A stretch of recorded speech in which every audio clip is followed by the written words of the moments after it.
The Hoosier State is, well, the Hoosier State. Indiana pulling off the upset in West Lafayette, down by 4 at the half.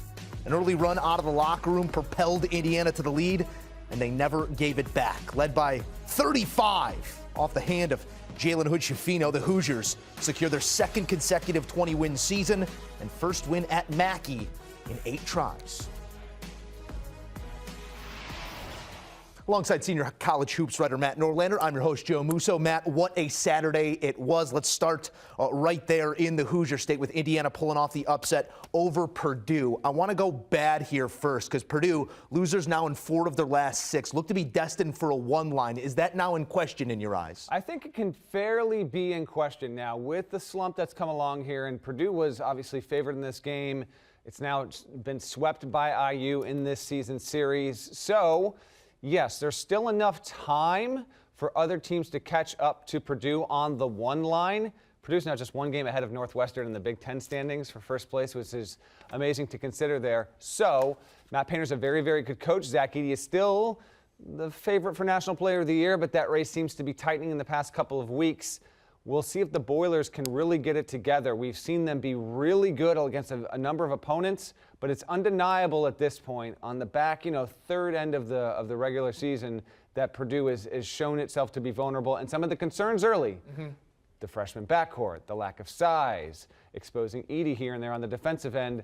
That's come to be, and Indiana look really good tonight. This one's been a long time coming for Mike Woodson, who lost all 4 times as a player in West Lafayette, pulls off the win here. How much can be said about Indiana at this point in the season? We're looking for those live sides, that we want to move further into our bracket. Is Indiana a team that has opened your eyes to over the last month or so? It really has. I got to be honest. Now, Indiana's been up and down. So prior to this, it had the loss at Michigan State, and it wasn't that competitive. It lost against Northwestern by 2. But before that, it went through a stretch, Joe, where it won 8 out of 9.